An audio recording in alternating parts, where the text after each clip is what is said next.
Becky, it's Friday. Hi, John. How are Juju. you? Hey. It's December, too.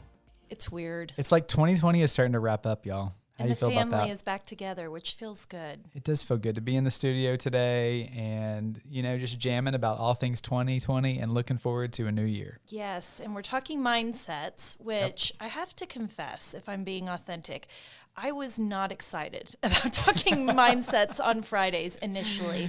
But the more we dive into it, I am like, man, this is like our anthem. Yeah. This is our sweet spot, and I need more of this in my life. I think just as we're all kind of adapting and learning to live a little bit differently, mindset growth is really a poignant topic for today. Because it gives us something that we can control of ourselves. When the year feels crazy, when everything feels out of control, these is really some truths that we can lean into. And something that the topic for today is something that has just been on my heart for a long time and something that I've really loved to really pursue in my own life. And that's just an idea of having a growth mindset. And I want to unpack that today. I have to tell you, I think you were the first person to sort of espouse this concept to me, because it feels like very corporate bingo. Like, I've heard this and, just like synergy would be a little square and growth mindset seems like one. But the more that we start to peel back the layers in this is really an evolved way of looking at yourself, not only in your professional setting, but really with your personal relationships and things that bring you joy in life. And it's really about shifting the way that you think about yourself and the role that you have to play in this world. So I'm really excited to dive into it. Yeah. So I think the best way to really understand it is to think of the inverse of it, which would be to have a fixed mindset. Mm-hmm. I am the way I am. Things are the way they are. Our development program is just the way it's always been. This is how we show up. This is how we raise money. This is all those things. And I want to say this happened the last time we talked mindset. It's like, I want to talk about it in our own mind between our two ears, but I also want to think about it in our organizations. And if you're leading an organization, think about it in terms of how you lead and how you're empowering your staff in the same way to encourage them to have these mindsets, and how your organization can embody that in their values too. I mean, something that we have said from the beginning on this podcast, and what I love is that it just keeps showing up interview after interview, is that so many of us never thought we would be in fundraising or in nonprofits. And so just from a fundamental level, we all had to adopt a mindset of growth. I didn't come in the doors and say at the Oklahoma State University Foundation, I'm not a fundraiser, I'm not a marketer, I don't know what I'm going to add here. I learned, I leaned in, I listened, I showed up. I listened and grew through industry conferences and listening to other people and sitting in meetings that I had no idea what the acronyms meant or what people were talking about, but just being hungry. And over time, I think I never knew when the pendulum had flung to the other side to where I could actually say, oh, I'm a fundraiser. I don't know if it's when you raise, $1 million or whatever that is, but there's a moment when you realize, no, I actually have stepped into that. I have come a long way, and I've had these experiences where I can be an expert in this. And so I think that is really a starting point for wherever you're at. What do you not understand? What do you not know? Are you going about it from the idea that don't just say, I'm going to sit on the sidelines because that's somebody else's job. I don't get Pinterest. Okay. Like, if it's Pinterest strategy, get in there and open up an account and figure out how to use that for the benefit of your organization, and learn from people. People are talking about it. Yeah, I mean, it's really about learning how to learn. Learning how to learn. Oh my gosh, I love that. And as the resident grandma of our company, as the elder statesman of all of us, I think one of just the things that I can say that I've watched in business that's such a crutch for people is the older you get, the more stuck you get in your ways. Yeah. And the more things become very rote to you and very routine, and we can move faster because things are routine, but we don't take a step back and think about how that's killing our ability to be creative, how to be bold and step out on these precipices that no one had ever thought to step out on. And so that's what we're talking to you today. It's really about sharpening you, and how do you sharpen yourself, and how, when you start to get into this growth mindset about how can I stay curious and keep growing, how do you bring others along with you? So, because the creative spark that can come from groupthink is really game changing in terms of shifting cultures, shifting big ideas. Example bingo here, right? Instead of just thinking about just yourself, I'm going to grow myself. You're thinking about, you have a bigger growth mindset. You think about growing the entire group. You think about what's going to advance the greater good. It's not just you. Yeah, I like that. And I mean, some people might see roadblocks, with a fixed mindset, but we're talking about don't look for the roadblocks, look for the opportunities. Growth mindset would see that you could shoot in between the gaps of opportunities and still make something really fantastic out of a difficult situation. And then I can think of, review season may be upon us at the end of the year, and it's hard to hear critical feedback, but I really challenge you, when you hear that, to choose to take that and use it constructively, to build into you and to find ways to point to areas that you really could develop. But if you're giving it, give it kindly, and help people evolve. It doesn't help just to see the flaws. It helps to understand how you can turn those into opportunities. And knowing that you have Enneagram 3s out there and type A people like Julie, who will get 800 wonderful things thrown at her, but she'll only remember the one thing that was critical. So take it, use it, move on. I think a fixed mindset would give up really easily. Yeah. And people with a growth mindset would really persist despite having a lot of setbacks. So this is really talking, I think, about resiliency here. And maybe 2020 helped us with this one, but avoiding things that you're not good at to trying new things, right? There's so much opportunity. There's so many things we haven't yet done. So just lean into that. So you're saying I should try tofu? Please try tofu. It's so good. Just get the pre-firm. The smell, tofu. I can't. Even the look and the color of it is so unappetizing to me. Maybe that'll be something in 2021 for me. I would even think people who are threatened by others' success is really a setback and a fixed mindset, because if you're somebody that can be growing, you'd be inspired by others' success. You don't feel threatened by it. And I think that is such a better way to grow community and to get connection to people. And leaders, I'm looking at you on this one. How many times have you sat around a budget table in a tough year, and one of the first things on the chopping block is professional development? It seriously always comes bananas. up. But the fixed mindset would say, we don't have time or money to invest in ourselves and our team, whereas a growth mindset is going to say, we're going to absolutely lean into this. Maybe you have to pull back the budget somewhere, but you've got to get creative of how are you investing in your people? How are you yourself growing and learning? I hope this podcast is a place where you're plugging in. I know I have learned a ton in these interviews every day. I try to go in with that kind of mindset. Yes, if you're trying to pull back your budget, just don't get the CFRE chairs for your gala. Just get some nice looking chairs and apply that money into making sure that your team, particularly this year, this is the year not to divest your professional development dollars, because we have all got to be leaned in at a level we have never been before to see what's working in our industry, who is thriving. And doing things well, because there are people that are going to be out there with a growth mindset who have an emboldened leadership that say, take your risks, let's 100%. Try some new stuff. And those are going to be the people, I believe, that are shining and thriving in COVID. I'm with you. And I feel like the research points to that too. I saw an article in Harvard Business Review talking about growth mindset, because it's a cultural thing. It's not just about some isolated thing. It's like embracing this as a culture of an organization. Here's a quote that I captured was, when entire companies embrace a growth mindset, their employees report feeling far more empowered and committed. They also receive far greater organizational support for collaboration and innovation. Don't we all want more of that? Yep. In contrast, people at primarily fixed mindset companies reported more of one thing: cheating, deception, presumably to gain an advantage in the talent race, which those words just like make me sick. Yeah. I hope that our organizations are devoid of those, but I do think fundraising can be competitive, and you don't want it to get into that space. Like, you want to put forth this mindset that we are all leaning in together. We're all growing together, all working together. So I think this is really healthy discussion because so many of us are siloed right now, whether it's because we're working virtually from home. I mean, the sense of community is not there in the way that it used to be in the past in terms of having colleagues that we can bounce things off of, having group meetings. We're on Zoom a lot. And so anything we can do to kind of pull ourselves together, whether that's virtually, whether that's even in a funny text or something like that, we've got to be growing and thinking about how we can let voices be lifted up.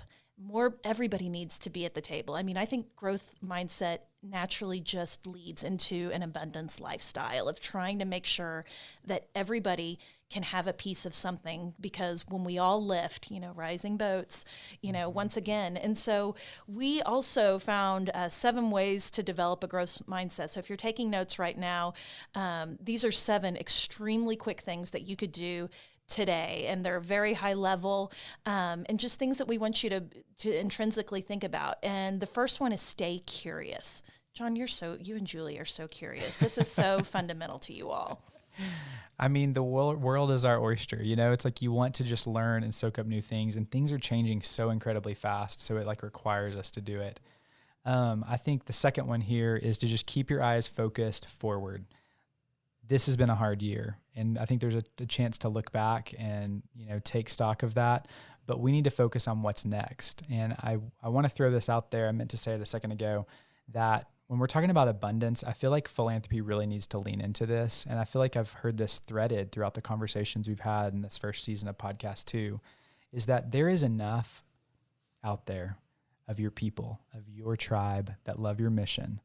And so if you feel stuck, I understand that you feel stuck, but go back to your development plan and look at where the gaps are. And this is a place where you can really dig in with a growth mindset, look at things differently, because there is a path. I wouldn't let your dreams and the visions for our nonprofits, they're so important, be held back by small thinking and be held back by, we've always done it this way. We got to all find new ways to engage and capture the hearts of the people that are our people. And that, I think, parlays so well into the third one, which is employ a bold vision and also pair it with some serious hustle, because if we're going to go find that tribe of people, this community of people who love us, it's going to require us to kind of reach out in ways we've never reached out before. It may require us to hustle because we've got to get into those spaces that we've not traditionally been in. And so I say boldly go in there. They already love you. So start having some conversations with them. And maybe I think that could sharpen you as well and just help you get back to the heart of why you love your mission and why you love serving it. Something I read in the last couple of weeks is just that, and I resonated with it very deeply, was the idea of people saying, I wish, is such a trigger. And it's a trigger for me too. And I don't know, I never was able to enumerate it until I heard it. And it was Jay Shetty. Sorry for always quoting Jay. Love you, Jay. But he was like, instead of you're wishing for something, it normally points to somebody not wanting to step through the process to actually achieve that or to get that. And so I love that it kind of turns it on its head to fall in love with the process of, I want to raise $10 billion. Okay, well, you can actually take the steps to do that instead of just dreaming about it. And so one of these tools that we would say is focus on the process, not on the results. Fall in love with the process of becoming better and moving towards your vision in that way. And again, you're going to have to employ some of that hustle from the third. And I think that's the thing that just holds us up, is just it makes me want to take a long nap to think that, right before we're about to get into campaign planning, because it's about to be 6 years of very intense, or planning a conference or something like that. It just seems like such a mountain to climb, but it's like these are elephants that we just need to eat one bite at a time. So I think we're talking about professional development is so important. You've got number 5 is invest time in learning. John has been this wonderful friend to me about encouraging me to learn, because when I have time on my own, I like to sit down with a nice piece of fiction and read a book. And there's lots to be learned from fiction. Thank you, John. I'm learning all about humanity I in need it. more fiction in my life. But John really did push me to learn more about who are the thought leaders in this industry, businessmen and women, social cause experts. He's just so naturally curious. But I think there's something to investing time and setting time aside to learn, because I saw tremendous growth in myself and the way that I think creatively when I did that. So I do think that we need to make time for that. I love that. Thanks, B. Thank you, John.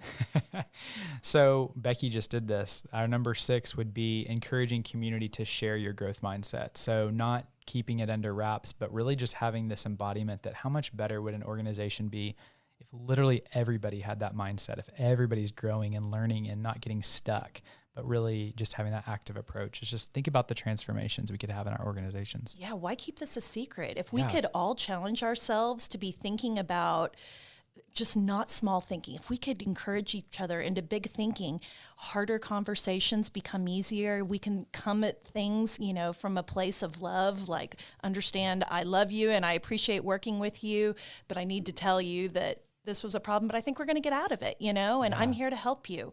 So there are kind ways that we can move through this and bring our community along. An event, which I think is something a lot of people can just naturally understand when you're working in event fundraising. Yeah, I mean, it was an event that had a rich history in a community that had a lot of support over the years. But if you really looked at it, when Becky and I arrived on the scene, we were very skeptical of just kind of how the expenditures were looking. And it was raising about $300,000, which about half of that was paying for the event. So it was a really expensive event and really kind of inefficient in terms of the overall goals. And if you've spent much time around us, we love events when they're strategic. We don't love events when they're not strategic. I don't know that I could say I love events, but yes, okay. It's a necessary evil. But over time, I think events is one of the biggest places where we see a fixed mindset. It's like, we have literally done it this way. The committee always wants it to be this certain way. It's always at a certain place. It's always at a certain time of year, et cetera, et cetera. And that is such a limiting place, because I think a gala is viewed as it's transactional to a certain degree. You're paying for a table, you're paying for sponsors, et cetera. And, we were able to come in and help grow the fundraising aspect of it, get it better organized, and we got it, to a place where it had probably tripled in revenue, and storytelling completely rewrote cut the expenses story in half, but still maintained a really wonderful program. So operationally, it was a lot better, but we didn't want to stop there, So that was over the course of several years. And having the growth mindset was imperative, because we were looking at it strategically, and we were looking at it to say, we're not doing this to just check a box. Like, it'd be pointless to just have an event to have an event. Our bigger goal is we're trying to ignite movements and ignite believers. And you've heard us talk about that on the podcast, I'm sure. And so we said, what would happen if we started looking at this as part of the strategic fabric for the whole year? So let's use this event to move major gift donors to make commitments as well. So why wouldn't you? You've got this incredible stage. You have this incredible night, this incredible platform, incredible campaign in front of us. And so we just started partnering and not looking at it as a silo to say, we've got annual giving running the event over here. Let's do this in concert with major gifts and use it to cultivate relationships. And so what happened is, we had our biggest gala ever, over $1 million that year, because we were able to invite donors to come in and make a major gift to complement the fundraising for that night. And so it's like, we got out of the headspace of our goal is just to execute this event, but our goal was really to infuse money into the hospital. And so it's so much better when you just kind of keep reinventing on top of yourself like that. And so that's now a DNA of it. It's part as we're sitting around of planning it, it's saying, how do we bring everybody to the table? It's not just filling seats. It's also using the event to move people in closer relationship and cultivating those in the room. And that was such a growth mindset culturally, like the shift for our organization, because if you're very visual like I am, you see the event as sort of the end point for the annual giving game. But for us as a major gift team, it was the starting point for us. And then we use that to be the front porch, the entry into the story of who we are and what we're about. And then from there, we start planning little seeds. We have a great time with them at the gala. We introduce them to a physician. Then the next point is, hey, come meet this physician and come tour the hospital. And now we're going to have lunch. And you can just see how it begins to build from something like that. And just from a framework standpoint, everything about my mindset and how I needed to leverage that event shifted. It was fantastic. So that's the imperative for the day. Take a hard look around. Where do you need to develop this? Definitely inside, definitely in your team, in your culture, but also in your fundraising programs. Give them little brains to have this growth mindset. Give them their little synapses that will just spark when they have great ideas, because really the difference between that fixed and that growth for you as an individual is if you have that growth, you're going to embrace challenges. You're not going to be impaired by them. You're not going to let them slow you down. So we're saying rise up, take that bravery mindset we talked about last week, employ this growth mindset, sharpen your skills, keep learning, stay curious. You got this, friends.